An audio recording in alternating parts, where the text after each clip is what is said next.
Hello students, I am Nidhi Bhatt, your science teacher. Today we will continue chapter number 14, sources of energy.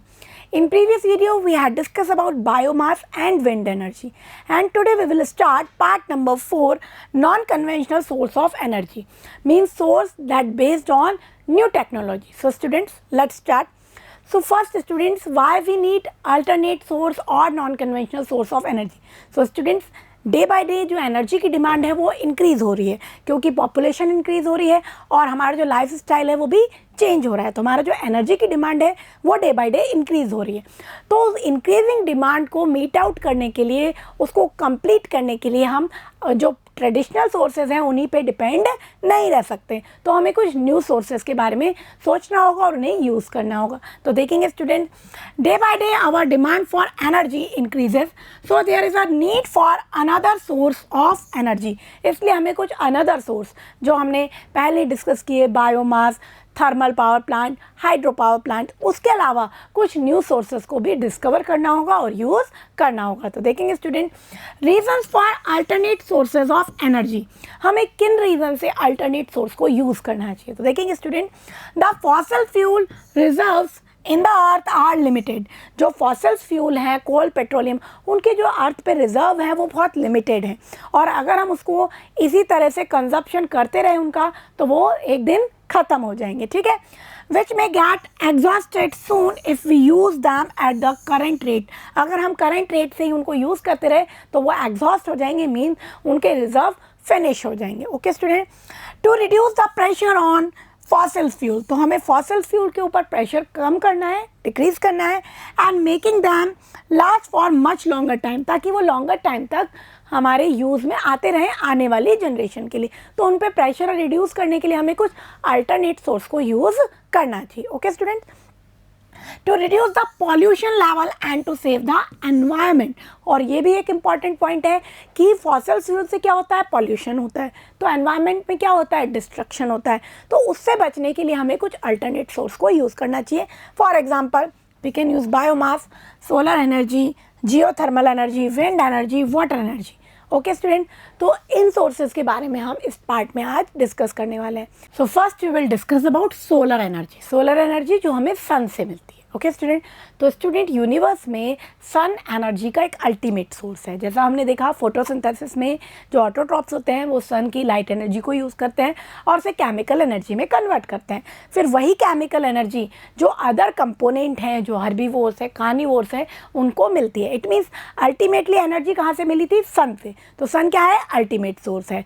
So sun is the ultimate source of energy, and energy obtained by sun is called solar energy. तो जो energy हमें sun से मिलती है उसे ही हम क्या कहते हैं, solar energy. And solar constant is equal to 1.4 kilowatt per metre square, means earth के पर मीटर स्क्वायर एरिया में 1.4 किलोवाट एनर्जी सोलर एनर्जी के फॉर्म में रिसीव होती है। और we can say outer edge of the earth receive solar energy equal to 1.4 kilo joule per second per metre square, means per metre square के area में per second कितनी energy receive होती है, 1.4 kilo joule. Okay student, now solar energy devices, solar energy पे based कौन कौन सी devices हैं, solar cooker, solar water heater and solar cells. तो इनके बारे में हम डिस्कस करेंगे। First we discuss about solar cooker. तो इस तरह का स्टूडेंट सोलर कुकर होता है, इसमें हम एक मिरर है जिसके थ्रू हम सन की रेस को यहाँ पे मैक्सिमम फोकस करते हैं ताकि सारी रेडिएशन इस बॉक्स में आए, और इसके अंदर ब्लैक कलर की कोटिंग होती है क्योंकि ब्लैक कलर हीट को अच्छे से एब्जॉर्ब करता है, ठीक है, और टेम्परेचर इतना इंक्रीज हो जाता है कि इसके अंदर जो फूड होता है वो कुक हो जाता है, ठीक है। So solar cooker achieve a higher temperature by using mirrors to focus the rays of the sun. तो ये जो मिरर है उसके कारण जो रेज हैं वो सभी फोकस होकर के यहाँ इस बॉक्स में आ जाती हैं। Solar cookers are covered with a glass plate, और इसको एक ग्लास प्लेट से कवर किया होता है ताकि जो रेज हैं वो वापस से रिफ्लेक्ट होकर के नहीं जाए। तो यहाँ पे टेम्परेचर मैक्सिमम हो जाता है और फूड अपने आप धीरे धीरे कुक हो जाता है। Okay student, now what are the advantage of solar cooker, इसके क्या एडवांटेज है। एक तो ये इको फ्रेंडली है, मीन्स ये बिल्कुल भी पॉल्यूशन नहीं करेगा क्योंकि हम सिर्फ सोलर रेडिएशन को यूज़ यूज़ कर रहे हैं, कोई फॉसिल फ्यूल यहाँ पे बर्न नहीं हो रहा है, तो कोई हार्मफुल गैसेस यहाँ रिलीज नहीं होंगी.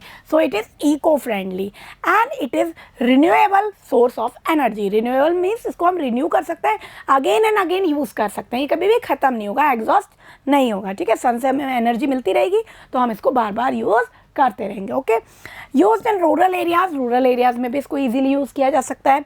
Retains all the nutrient in food due to slow cooking. Cooking slow होती है इसलिए जो फूड के अंदर जो न्यूट्रिएंट हैं वो मेंटेन रहते हैं, तो फूड हमारे लिए बहुत ही बेनिफिशियल होता है. ओके स्टूडेंट, ये क्या थे इसके advantage. Now there are some disadvantage also. यहाँ पे कुछ डिसएडवांटेज भी है. Silicon cells are expensive. जो सिलिकॉन सेल यूज़ होती है सोलर डिवाइसेस में वो एक्सपेंसिव होती हैं. Solar radiations are not uniform over the earth surface. Earth surface पे सभी जगह सोलर रेडिएशंस यूनिफॉर्म नहीं होती है. सभी जगह तेज अच्छा सनी डे हो, बहुत तेज रेडिएशंस आ रही हो, ऐसा ज़रूरी नहीं है. तो इसको वहीं यूज़ कर पाएंगे जहाँ पे हमें सन की रेडिएशंस अच्छे से मिल रही हैं, है ना. Can not be use at night. Night में हम इसको यूज़ करके फूड कुक नहीं कर सकते. और क्लाउडी डेज, अगर बहुत ज़्यादा क्लाउडी हो रहा है एनवायरनमेंट, हमारा जो क्लाइमेट है बहुत ज़्यादा क्लाउडी हो रहा है, तो क्या होगा, वहाँ पे भी रेडिएशंस अच्छे से नहीं आएंगे. Okay, can not be use to make chapatis. इससे हम चपातीज़ नहीं बना सकते. और फॉर फ्राइंग, किसी चीज़ को फ्राई करने में हम इसको यूज़ नहीं कर सकते. As these require a temperature of 140 degree Celsius. क्योंकि किसी चपाती को बनाने के लिए, बेकिंग करने के लिए या फ्राइंग करने के लिए हमें 140 डिग्री सेल्सियस या उससे ज़्यादा टेम्परेचर रिक्वायर होता है. And maximum temperature of 100 degree centigrade only can be achieved in solar cooker.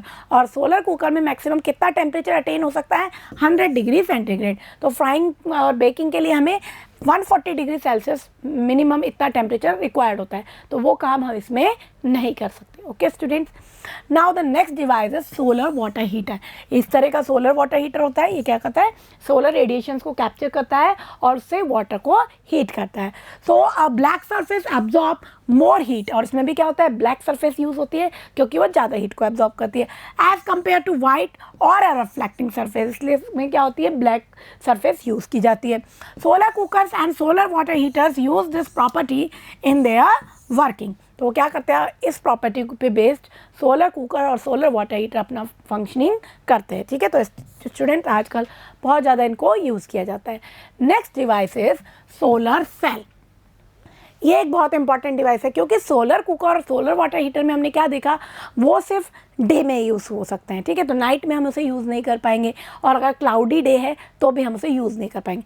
तो सोलर सेल में क्या होता है, उस सोलर एनर्जी को कैप्चर करके इलेक्ट्रिसिटी में कन्वर्ट कर लिया जाता है ताकि उसको हम आगे फर्दर यूज़ कर सके. Okay students, so these devices जो हमने अभी पढ़ी, solar cooker and solar water heater, are useful only at certain time during the day. तो जो सोलर वाटर हीटर था और सोलर कुकर था वो सिर्फ डे में ही हम यूज़ कर सकते थे. This limitation of using solar energy is overcome by using solar cells. तो इस लिमिटेशन को दूर करने के लिए क्या यूज़ करेंगे हम, solar cell that convert solar energy into electricity.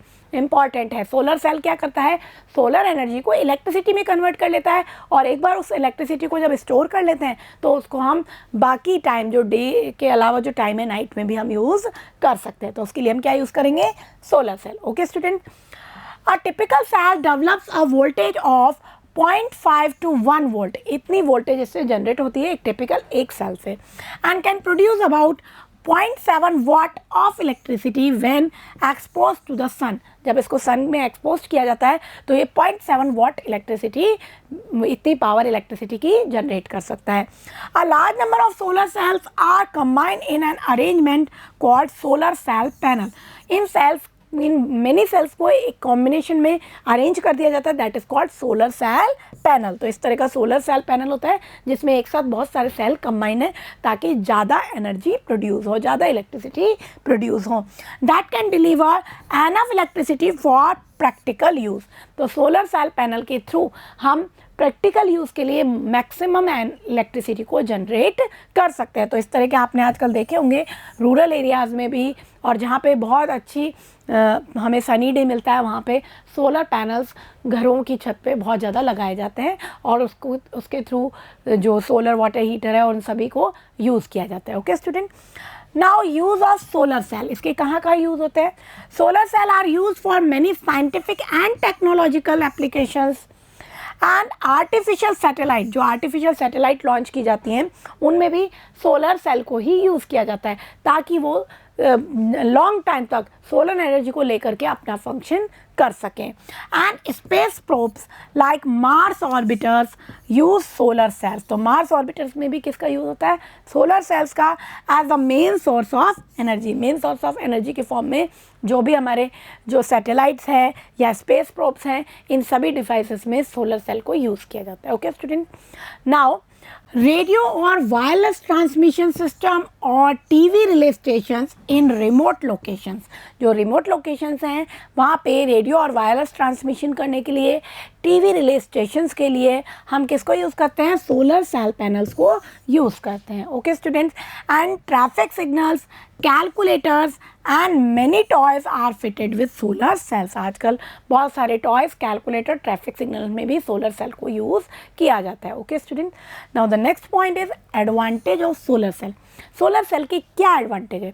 एक तो इसमें मेंटेनेंस की रिक्वायरमेंट बहुत कम होती है क्योंकि इसमें कोई मूविंग पार्ट नहीं होता। तो देखेंगे they have no moving part, require little maintenance, तो मेंटेनेंस की रिक्वायरमेंट कम होती है। Work quite satisfactorily without the use of any focusing device, इसमें किसी फोकसिंग डिवाइस की नीड नहीं होती, उसके विदाउट ही, उसके बिना ही ये अच्छे से अपना फंक्शन कर लेता है। Okay student, next, they can be set up in remote and inaccessible Hamlet's, जो रिमोट एरिया है और जो अनरीचेबल हैमलेट्स हैं वहाँ पे भी ये पावर सप्लाई के लिए यूज़ हो सकता है। And very sparsely inhabited area, जो कम पॉपुलेटेड एरिया है, ठीक है, ऐसी जो बहुत अनरीचेबल जो एरिया है जहाँ पे हम पावर लाइंस को इजीली नहीं बिछा सकते हैं, तो वहाँ पे हम इलेक्ट्रिसिटी की सप्लाई सोलर सेल के थ्रू कर सकते हैं। Okay, in which laying of power line transmission line में बी एक्सपेंसिव, तो ऐसे एरिया में पावर ट्रांसमिशन लाइन को जो उनका लेइंग करना बहुत ज़्यादा एक्सपेंसिव हो सकता है, तो वहाँ पे सोलर सेल पैनल बहुत ही यूज़फुल होते हैं। Okay student, now the next point is disadvantage of solar cell. अब इसके डिसएडवांटेज क्या है?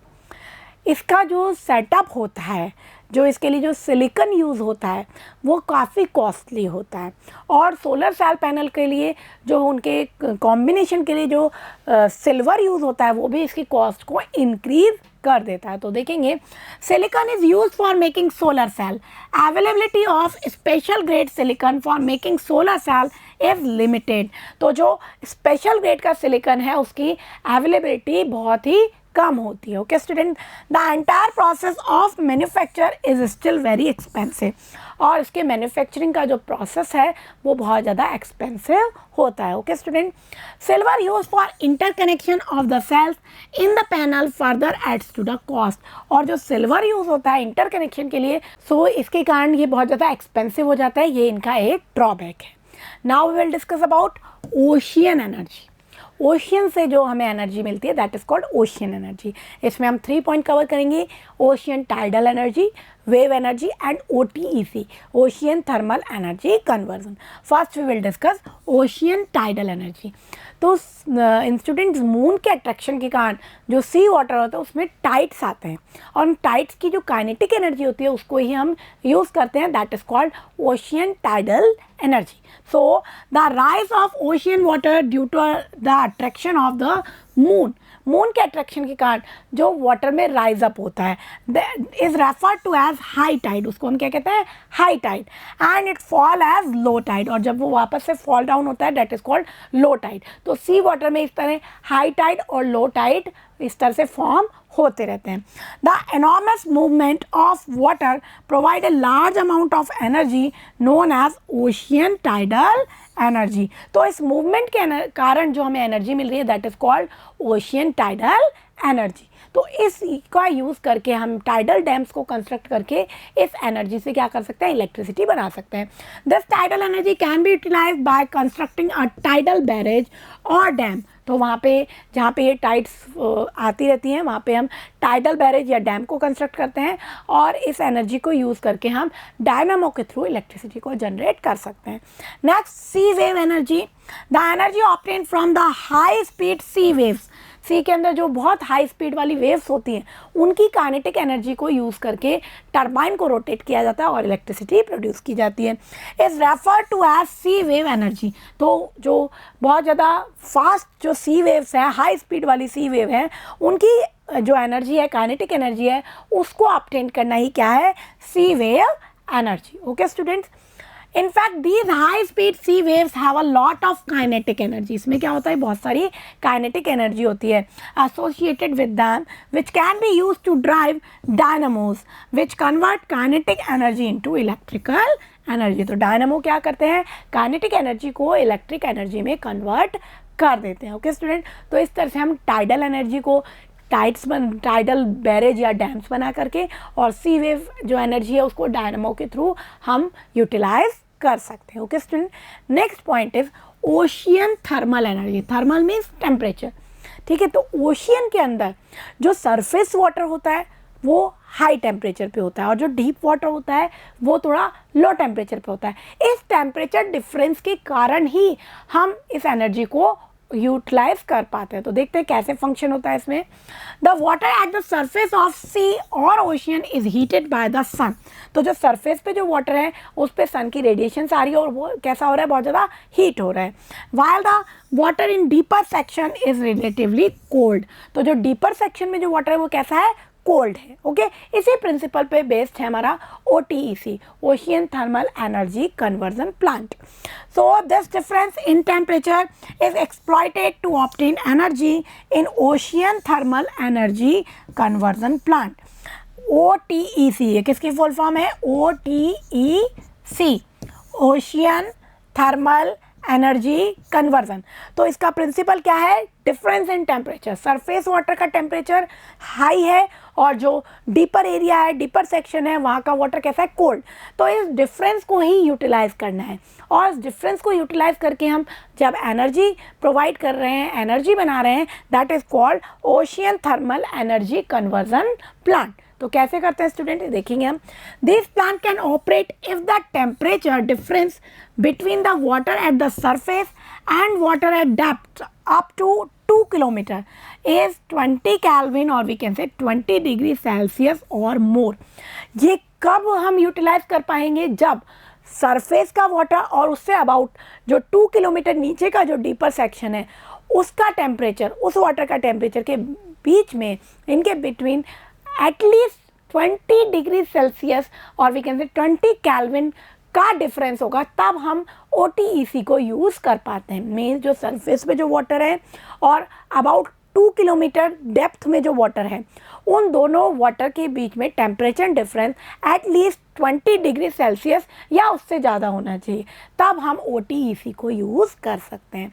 तो करते क्या है स्टूडेंट्स, हम जो सरफेस वाला वाटर है जो हीटेड है उसकी हीट को यूज़ करके हम किसी वोलेटाइल सब्सटेंस लाइक अमोनिया को हीट करते हैं और उसकी वेपर से टरबाइन को रोटेट करते हैं और फर्दर जो डीप सेक्शन का वाटर है उसको पुल करके हम उससे उस वोलेटाइल सब्सटेंस, उस अमोनिया को वापस से कंडेंस कर लेते हैं। तो एक साइकिल के फॉर्म में ये चलता रहता है। तो देखेंगे, the warm surface water is use to boil a volatile liquid like ammonia.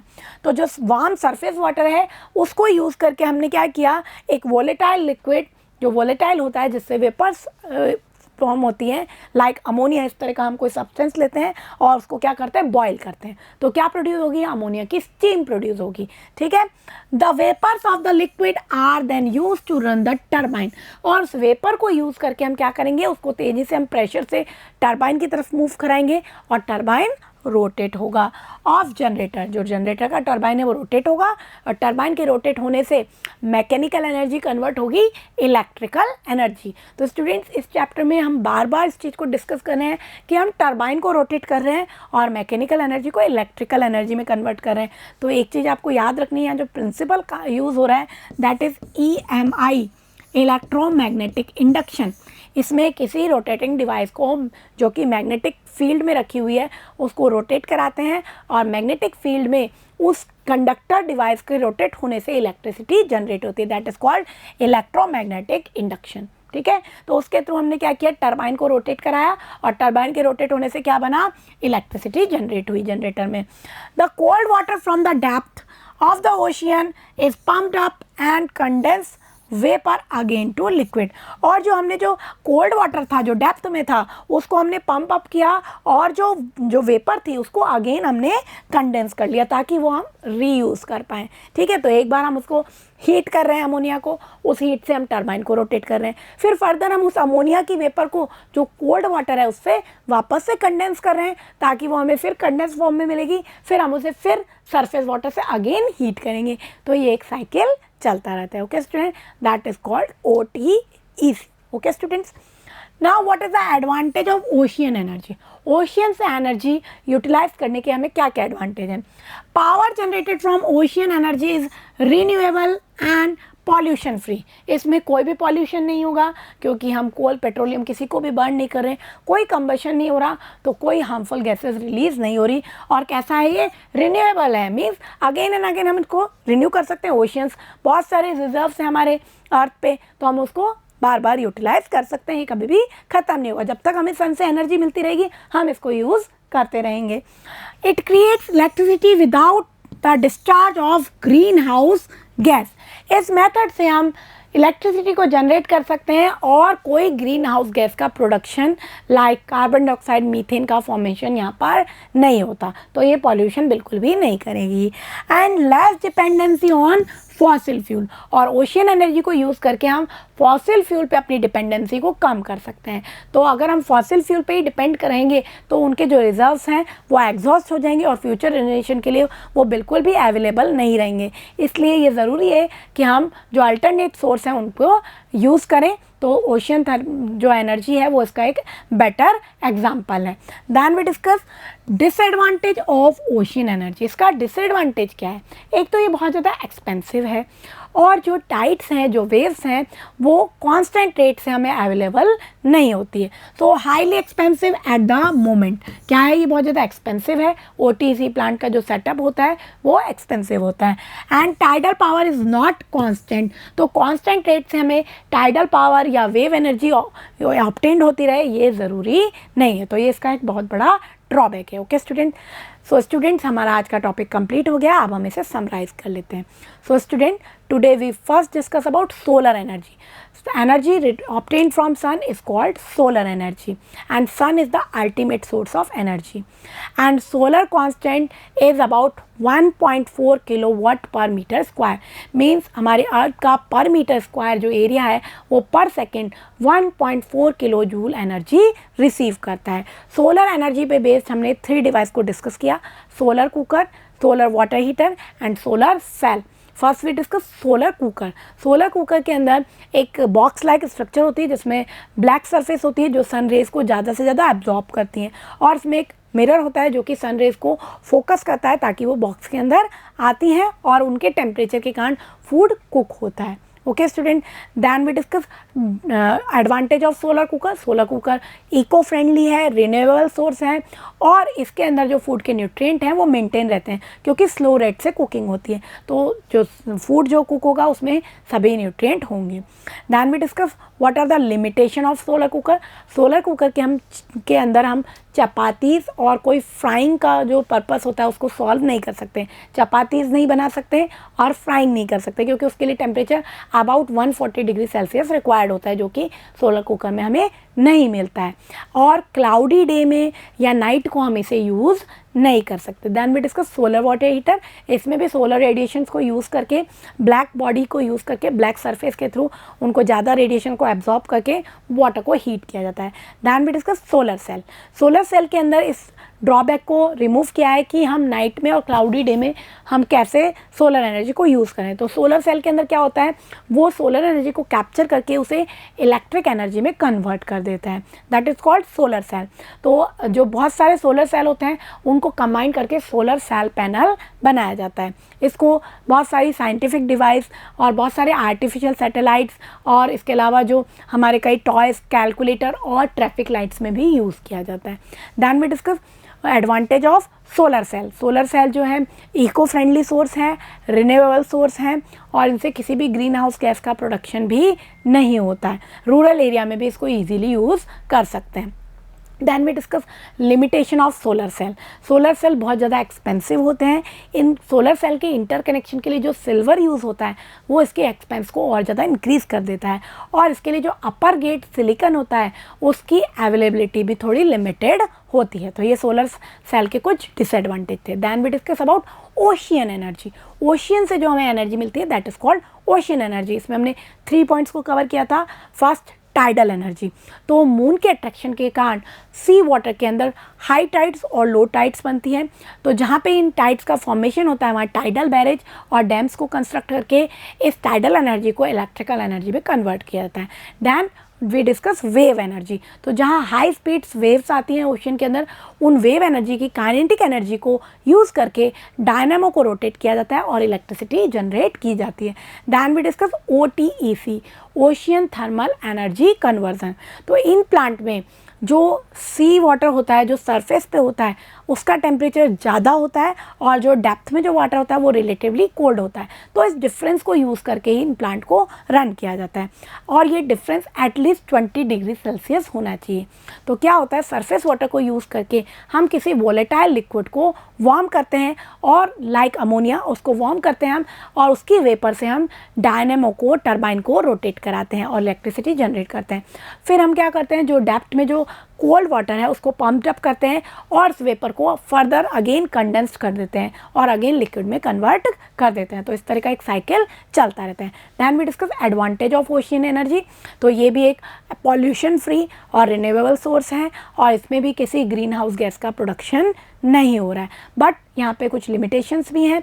एक तो ये जो प्लांट्स हैं ये एक्सपेंसिव होते हैं, और हमें कांस्टेंट रेट से टाइडल एनर्जी और वेव एनर्जी ऑब्टेन्ड अवेलेबल नहीं होती। ओके स्टूडेंट, सो स्टूडेंट्स हमारा आज का टॉपिक कंप्लीट हो गया है। In next video we will discuss about some other non conventional sources of energy. तब इसको लर्न करते रहेंगे। Thank you.